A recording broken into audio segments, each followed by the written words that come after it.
All right, there we go. Hello, everybody. Welcome back. Really excited for today's ROG Roundtable.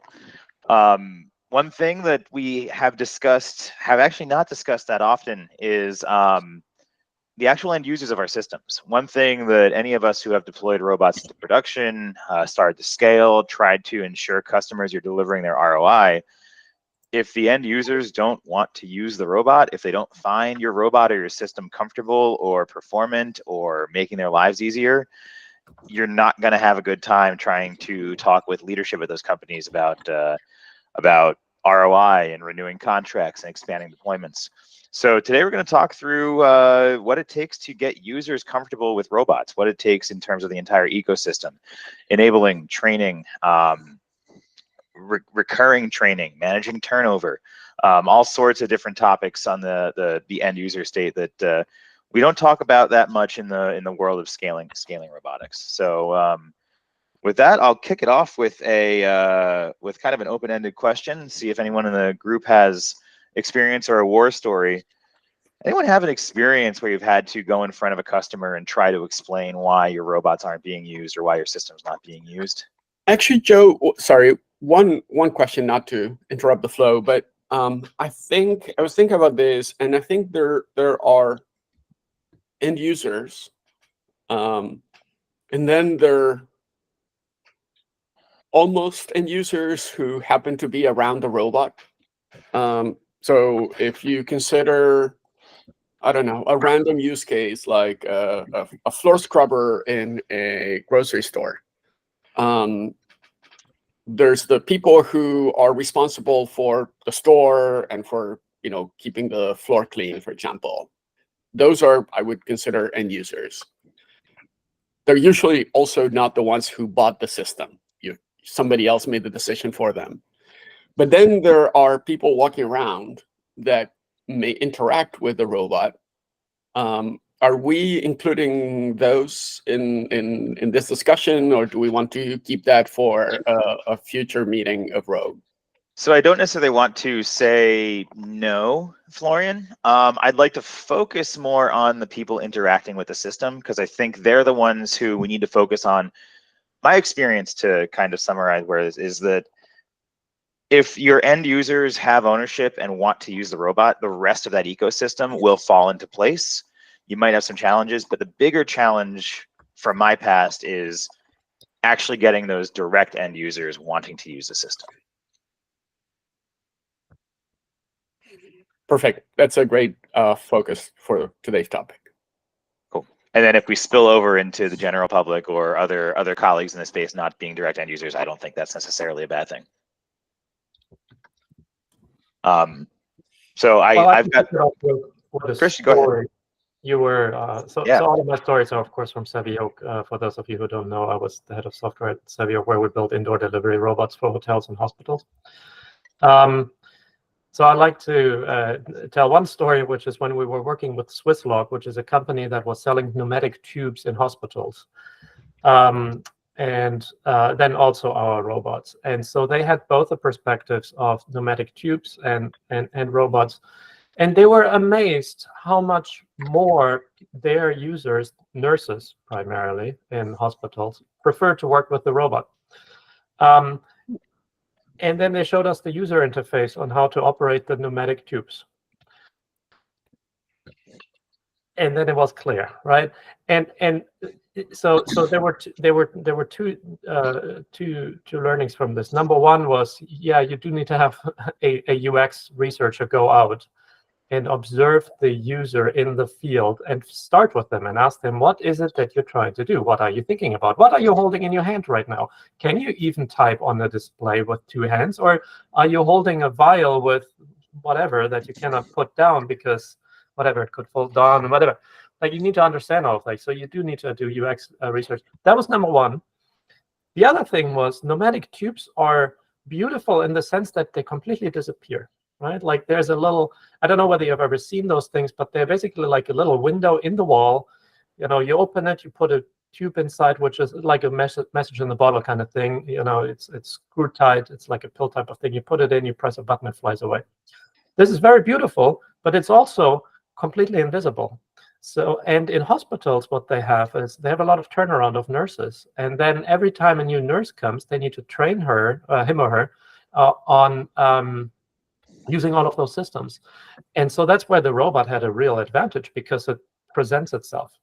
It goes, it's visible, it goes to the people, it asks them basically what you want to do, versus the pneumatic tubes, because of they're so elegantly hiding in the walls.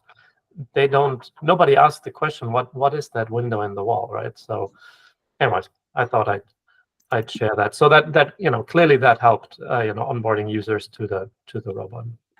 So Christian, I want to actually ask a question. It's later on. I'll skip over my agenda. I actually don't care. In your experience, because I know Savioke was in hospitality as well as in healthcare, did you find a difference in onboarding and utilization and training for folks in different industries? Yes, we did. I was like one line removed from that. I wasn't very much involved. In fact, what we did in hospitals was we used Swisslog as our partner for training and also first level support. So there was some separation. But one thing that was clear was once in hospitals they had somebody who knew how to use it, they were using it all the time, right? And that just speaks to the ROI. And some people would say, well, it's a nice to have in a hotel to do these deliveries, but in a hospital, Jesus, you really need it, because in hospitals, what happens is everything that doesn't get done falls onto the nurses' shoulders, right? And so they are the generalists. They do everything and anything that has to happen, and they are really overburdened. So they loved it, and then once they knew how to use it, they were using it all the time. Obviously, there were also more security constraints, so that made onboarding a little bit more difficult, because under certain circumstances, like depending on where they were, there were doors in the way and so forth. So that made it a little bit harder. And then I guess turnaround, right? Like in turnover. In hotels, the situation is pretty stable. We found, and then in hospitals, there's many different nurses, different departments,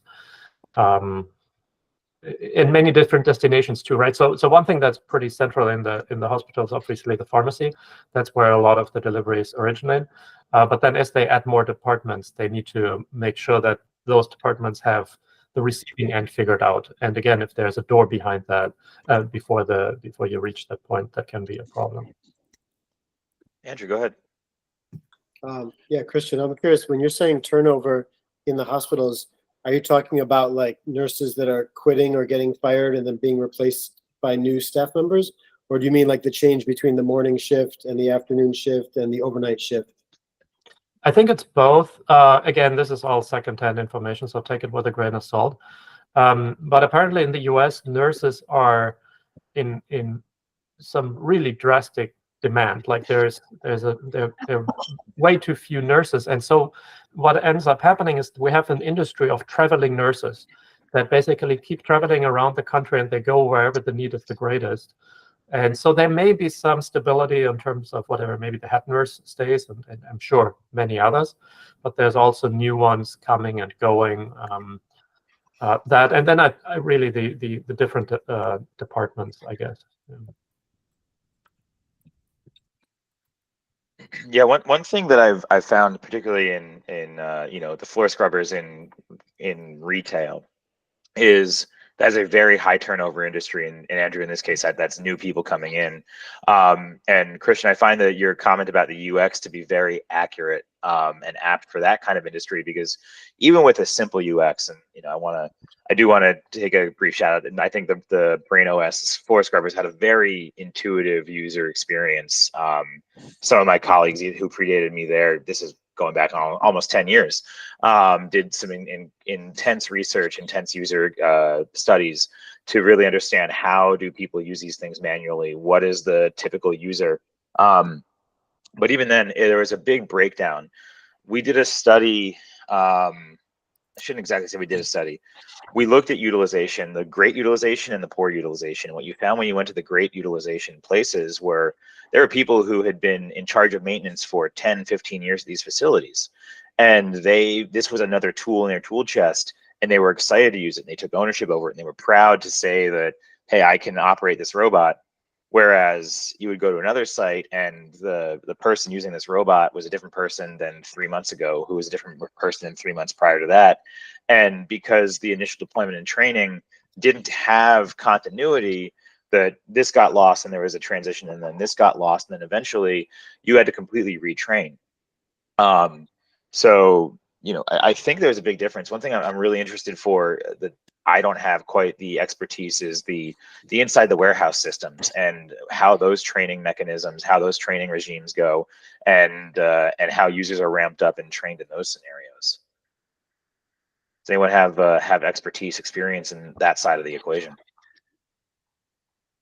Not on that side of the equation, but I hear from us. We have a kind of healthcare division that makes a robot for elderly care, and they definitely kind of iterate some of the same points you made. Like when you so this robot is not autonomous in any way. It's a kind of lifting device that assists the transfer of elderly patients in care homes and also private homes. But when introducing this product to care homes with staff who are totally unused to this kind of equipment, they really emphasize that the way that you introduce it to the facility has a massive effect on the usage rates. So although it's a simple device and it has 2 buttons, basically, it goes up and goes down, but you do need to kind of engage with it a little bit to assist, to show people how it's used to assist movement. So you have to get onto it properly. You have to make sure the user is in a stable position before you start raising them. And it takes a little bit of getting used to. The first time you ride it, it's kind of like riding a bike. Like, it's not in danger of falling off or anything, but it feels a little strange to be lifted up by a device rather than by a person. And so if you don't take the time to do that kind of training and set aside a specific kind of training regime for all the staff, then take-up rates tend to be really low. And so they failed in a few cases and then went back in a few months and saw the device sadly sitting in the corner, not being used. But definitely you need to be very proactive in training staff when you're introducing new technologies, I think was the lesson that they learned. So I think it's definitely applicable across different scenarios. Daniel, are there any specific lessons from that in terms of how to introduce staff to it? Anything that they discover as a red flag the first time around? Anything obvious? I think the material that I saw basically is that you need to design a program basically, and you need to have buy-in. So whether it's the part-time staff who are obviously not going to be that kind of in to the project or whatever, compared to the long-term staff who maybe do have more of an incentive to, as you said, like use these tools and they see it as a benefit maybe for their career and so on.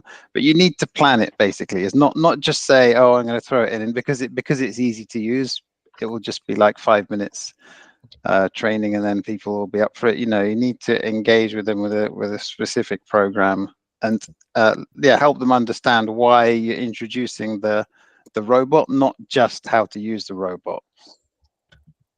Yeah, it's great. Gene, I might actually point the spotlight at you for a sec, because you see a lot more. I think you see a lot more diversity of robotics, a lot more diversity of products than most of us do in the roles we sit in. And I don't want to leave the UX conversation without getting your take on this.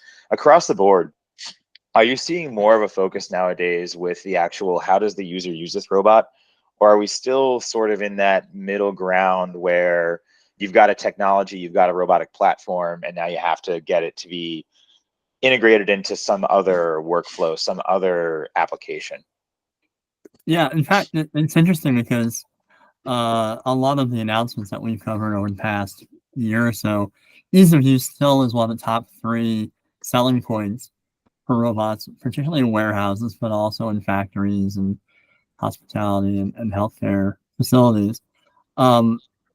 There is also, I would say, the other one of the top 3 is that need to integrate into processes, and obviously that's where the whole robot operations and the software layers around that are necessary. And then the third one is, and you mentioned it earlier, is the ROI, right? Is, okay, how quickly can we get a return? How quickly can we demonstrate the value of this investment? And that's tied directly to the ability to scale the fleet and grow it and manage it on a certain level. The ease of use, what's interesting to me is that I've been reading and writing about that for a long time, and I haven't seen like a lot of innovation there, oddly enough. Like, obviously you want to have a clean interface, you want to have it be something that the operators on the floor can learn relatively quickly. There's been some talk about localization, so being able to interface in your native language and be able to do that quickly is important. But I haven't seen a lot say, oh, we're going to coordinate this with your, your AR, VR goggles. We're going to have this pair with your wearable device.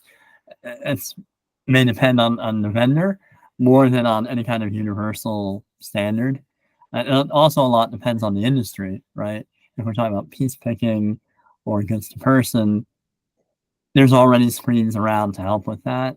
Whereas if we're talking more, not necessarily public facing, but facing more specialized staff like cleaning staff or hospital staff, then the challenge is, well, these people are already really busy, right? And how do you integrate that into their existing training program?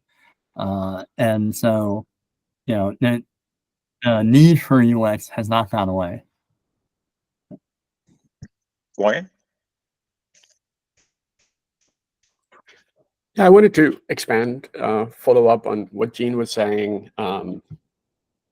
I think we can all agree on the importance of user experience. I think it gets, and that there are no standards, right? Everyone's doing their own thing, and some robotics companies are very kind of like UX is a consideration from the first day, whereas for others, it's a little bit more of a, hey, we need a designer for the screen, more of an afterthought. There is a lot of innovation happening, maybe at the intersection of AR, VR, robotics, but it's not widespread. What I want to comment on is this gets exponentially more complex. You were talking about warehouses, Joe, where you have, pick assist robots from one vendor. You have autonomous forklifts. You have non-autonomous forklifts, but with real-time location. You have trailer unloading robots that are different from something else, and they all, of course, have come with their own screen on the robot. And also, let's not forget that a lot of these things aren't controlled by touching the robot, but they're on a remote screen, right? So you may have someone who oversees the warehouse, and then each robot comes with its own screen, right? So now you're swiveling your head really hard, or the principles for interaction with the robot are completely different. I think that can be very confusing, even the way the robots behave, right? So it's not just the screens, right? Like, there are some companies out there that have talked about, I think they call it social navigation. It's like, okay, the robots pass on the right, which I guess is appropriate in some countries, but in others, it would be more appropriate to pass on the left. But then you may have two robots that kind of look the same. They're called the something 200 because they carry 200 kilograms, but they're made by different vendors. And one has turn signals, the other one doesn't. One beeps, the other one boops. And it's just, it gets really, really chaotic. And I think it contributes to this sense of like, I have no idea what this thing is going to do, right? And that affects both the primary group, the people who are supposed to be directing the robots, and these secondary group of people who are around. And I don't think you can address that by vendor training, because each vendor will reasonably and selfishly only train on their robots, and they think they're the best robots in the universe, and why would anyone ever need a different kind of robot? But then you do that times 5, and it gets really bad. I see lots of hands, so I'll take my answer off the air, as they say on NPR. Gene, go ahead. I was going to follow on to Florian's point that, it also depends on how much autonomy we're talking. If it's a step on, step off lift truck, right, that's semi-autonomous versus something that you're only interacting with occasionally. There's a difference also between an autonomous mobile robot and a mobile manipulator or a robot arm, where you have a whole different set of interactions and safety concerns. And so it's not even just a matter of interoperability. It's not even just a matter of scale, but it's a matter of, all these different applications and how complex are they?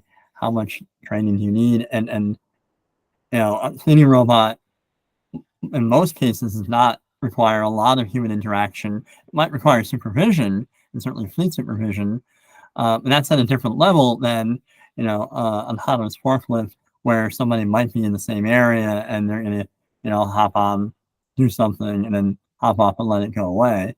And so, that I agree that it's also one of the bigger barriers to adoption for mobile robots. And we've seen a lot of the mobile robot companies struggle right now because of the lack of, the example that you gave, I think the robot sitting in the corner, that's everyone's worst. From a robot vendor point of view, that's everyone's worst nightmare, because it then chills the environment for anyone else who wants to introduce automation or offer automation to them.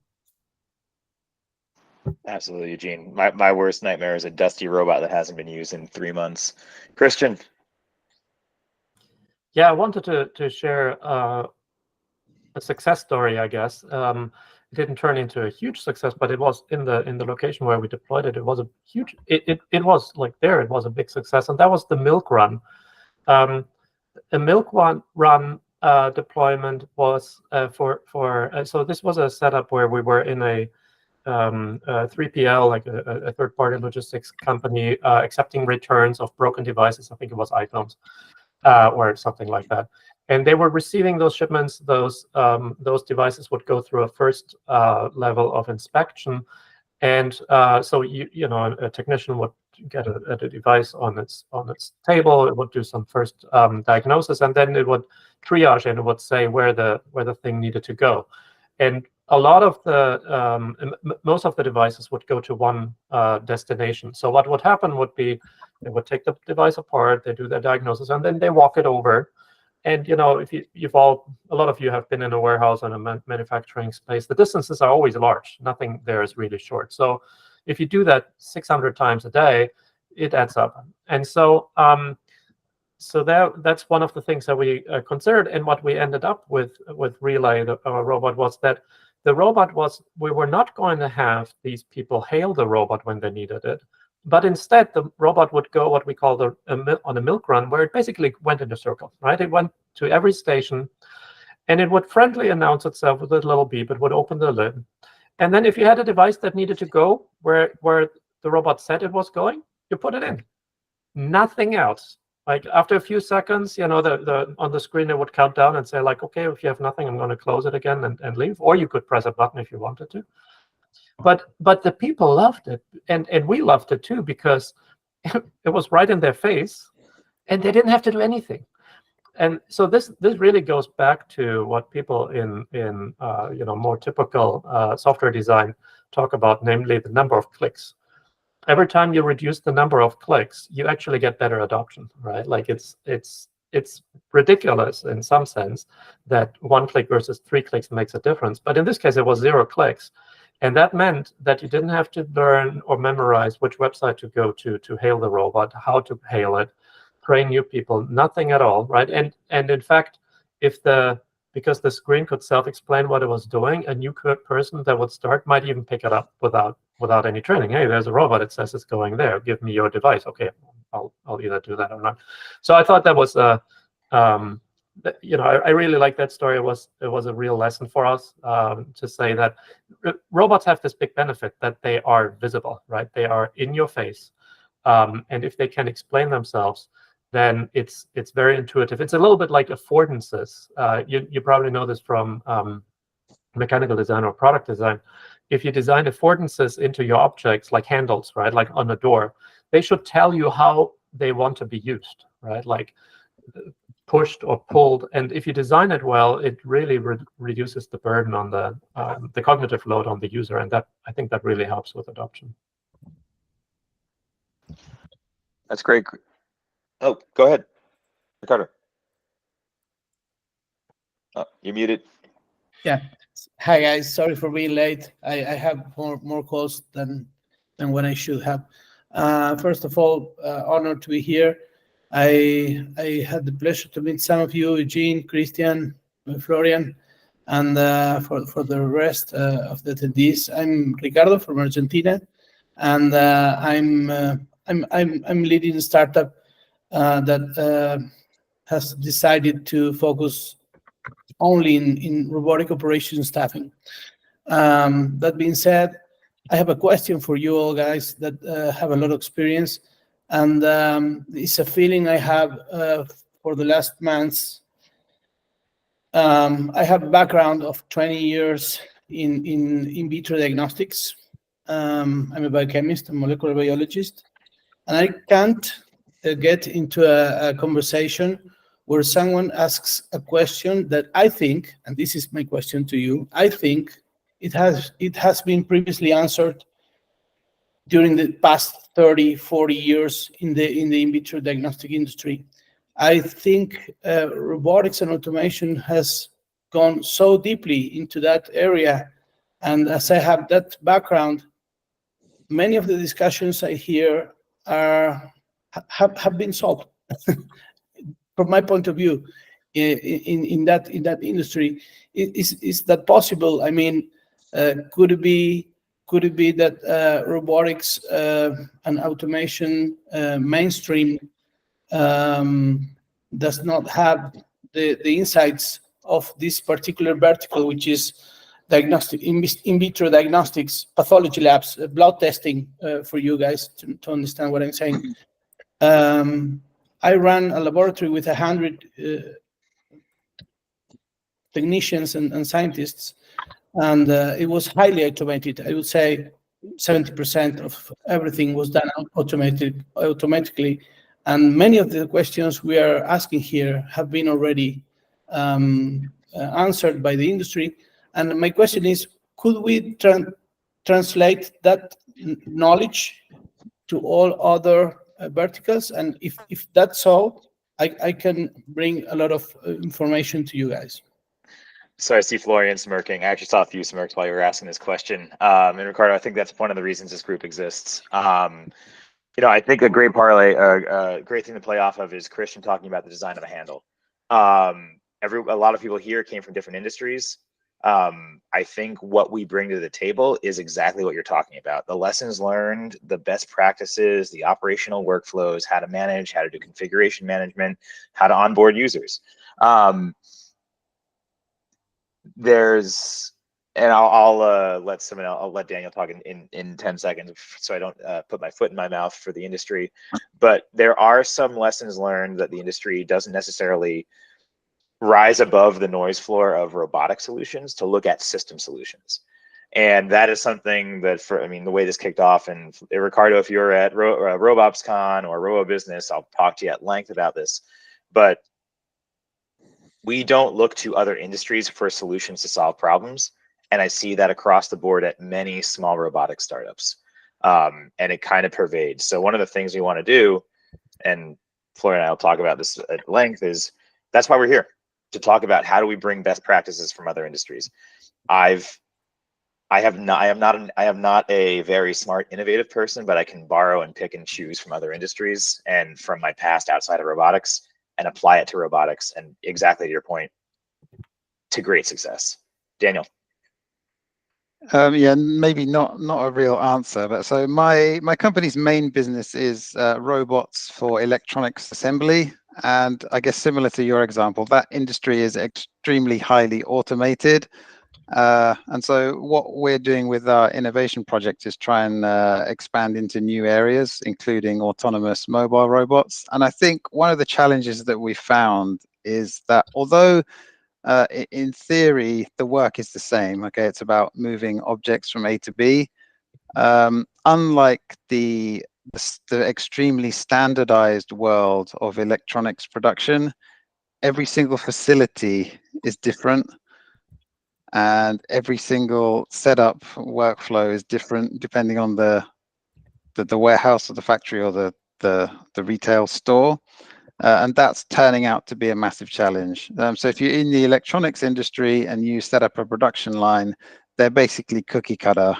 They're exactly the same, and it's the same data that's used to run the machines. So you have a production program, and you send it to your machine, and you could send that to any production line, and it would churn out exactly the same PCBs at the end. But yeah, we've struggled to kind of apply that model to the world of autonomous mobile robots. And I think one of the basic issues is that physically you go to each facility and it's a different physical setup, and then you have to start tweaking them basically, and that's where the challenges start, I think.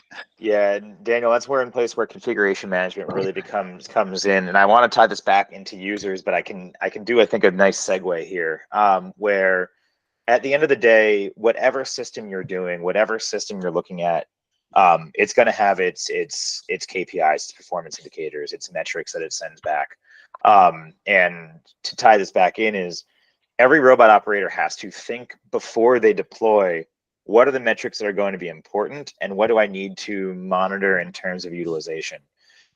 You can't just deploy and hope that 18,000 metrics per second are going to rise above the noise floor. You have to plan it.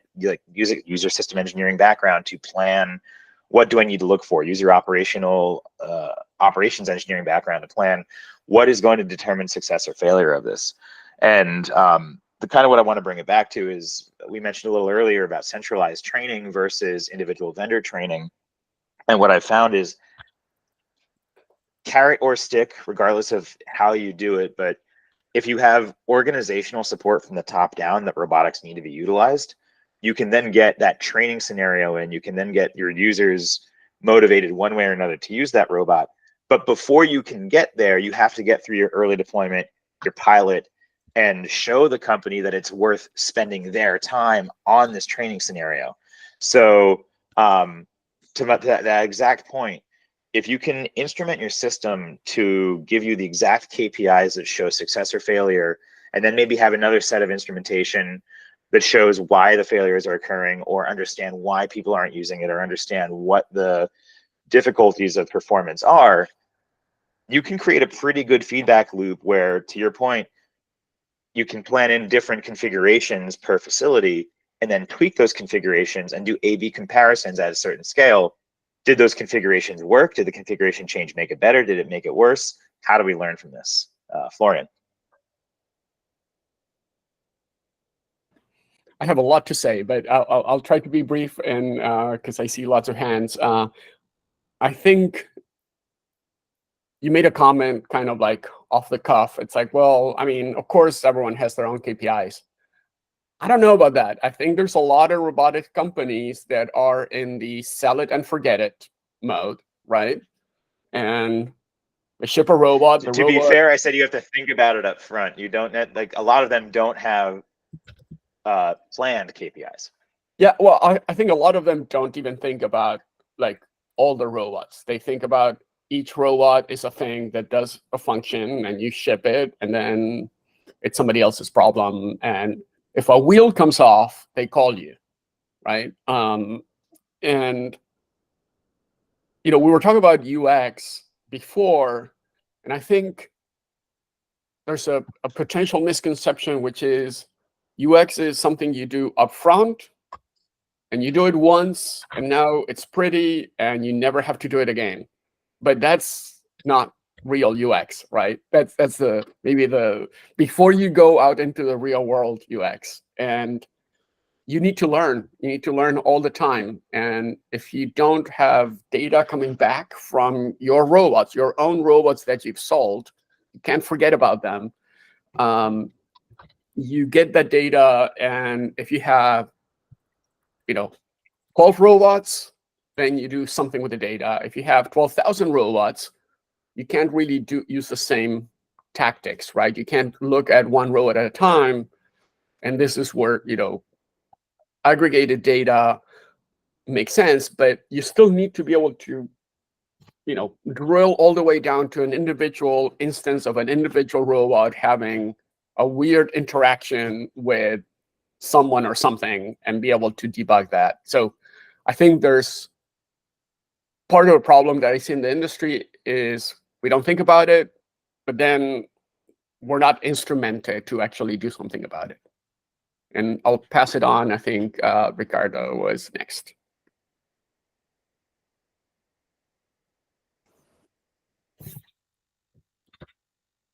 Yes.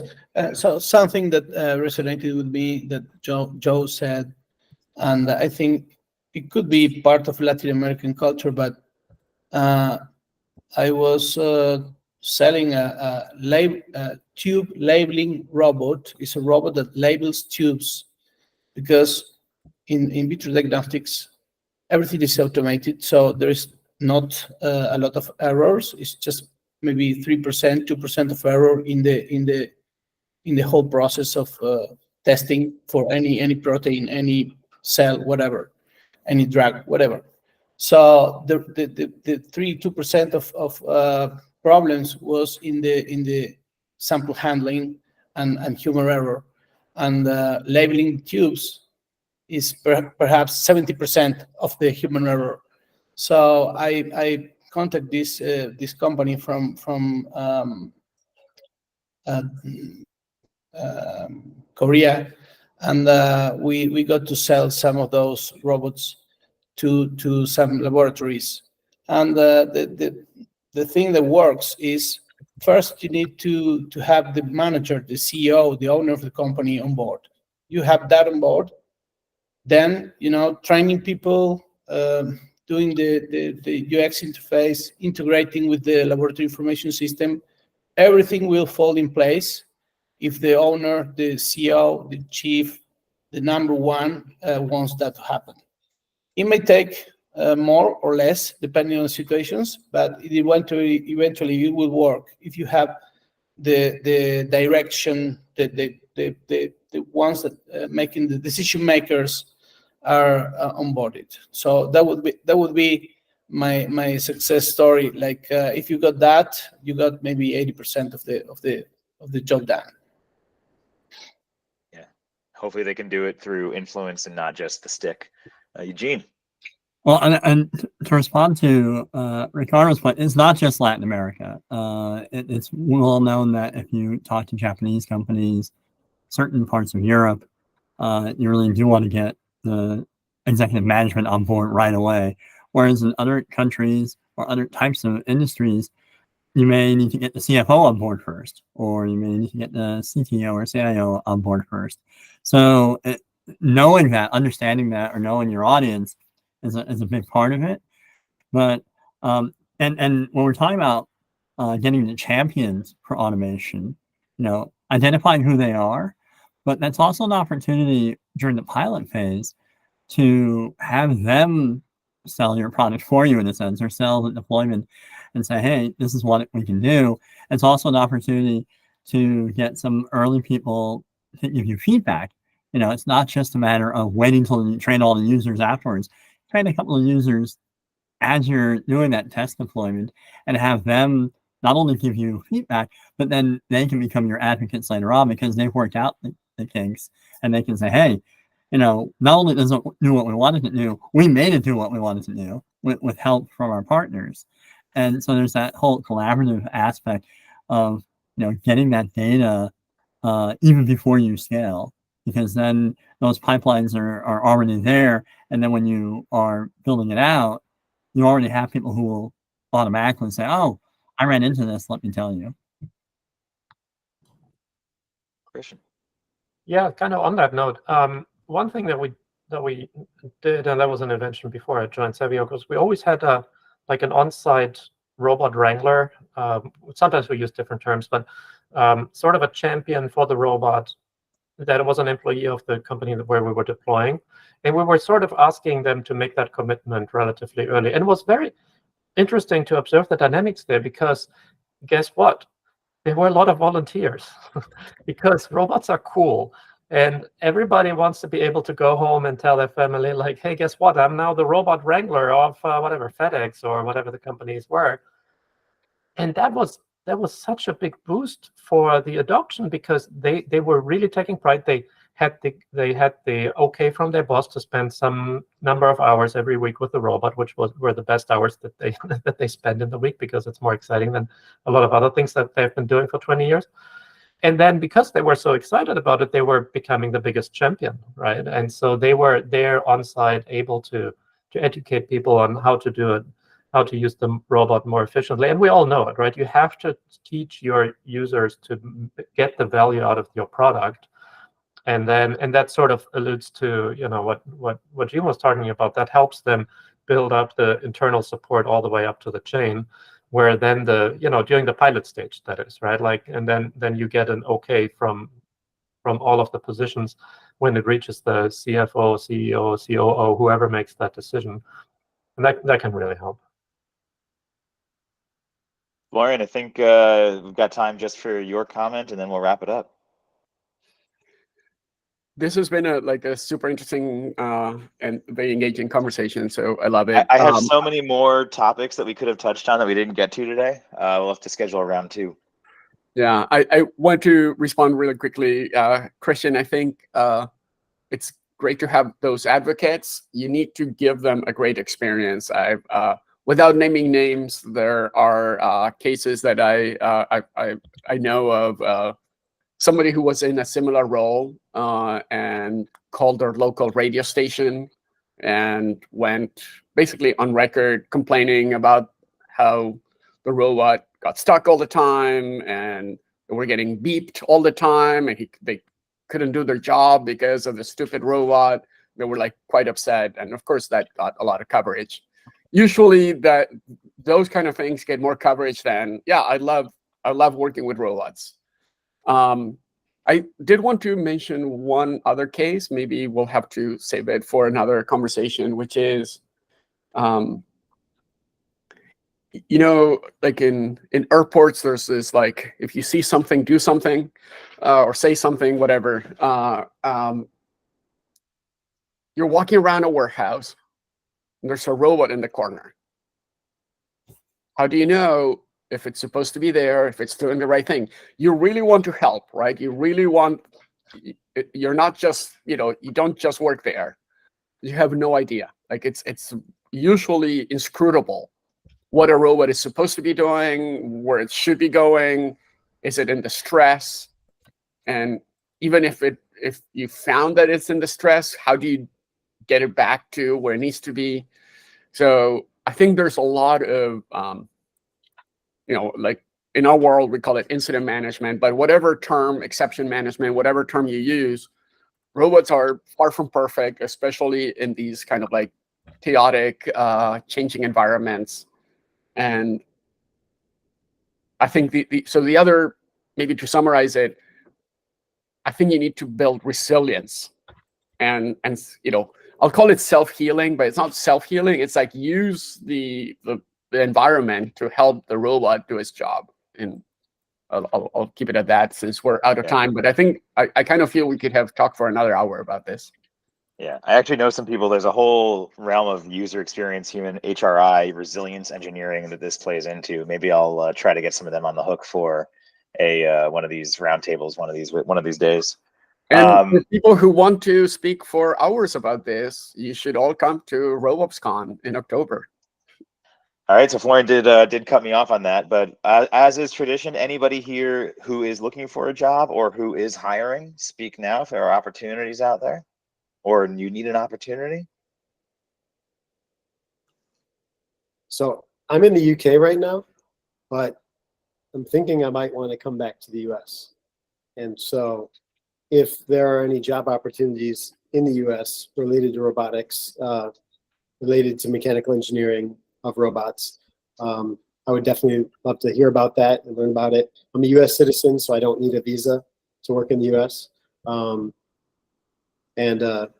California would be my preference, but I'm actually really open-minded at this point because I don't have an apartment in the U.S. I have an apartment in the U.K.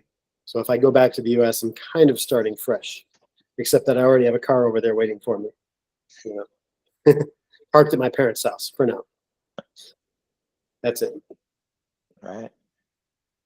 I know there's not so much in the small robotic space, but there's been massive infusions of cash into over-the-road vehicles once again, as well as humanoids. So I'm sure there will be some opportunity, Andrew, if you. But I have nothing direct that I can offer. Yeah, I know. I already looked at the Outrider page. I didn't see anything relevant. Yep. All right. Okay, so announcements. Obviously, RobopsCon. We will barrage you on LinkedIn and probably email if you attended in 2022 to register to get the early bird discount to talk about the speakers that we've currently lined up, as well as the next swath of speakers we'll announce.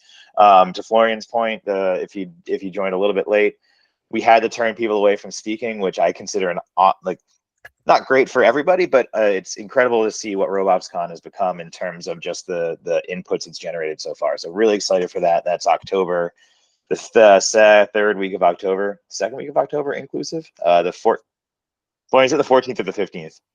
15th. 15th. Thank you. I should know that date off the top of my head. And other Rogue notes. Keep an eye out. I have been slowly getting through 2 years of backlogged video editing to post these discussions on our website to make Rogue not just a interactive opportunity, but also an opportunity for people to go and watch these videos from the past and learn from them if they have a topic of interest that they need to look up. And we'll probably be doing a major refresh of our website after RobopsCon based on some shortcomings we discovered recently. Florian. And also, whether yourselves or the company you work for or somebody you know, there are sponsorship opportunities for RobopsCon. They start at $500 and go up from there. One that I wanted to plug here specifically is we have an education sponsorship. So for $800, you can basically give scholarships to up to 5 students who want to attend and need financial support, and you get an attendee pass for yourself, right? So it's more expensive, but you're helping the next generation of roboticists build robots right. Lots of options. If anyone is interested, you can reach out to me. And if you know anyone who might be interested, then maybe send them my way. All right. Great, everybody. Been a lively discussion. Plenty more to talk about on this topic. We'll stash some of those as topics for another date. Thanks, everybody. Have a great day and hope to see you in October. Take care, Thank everyone. you very much. Bye, guys.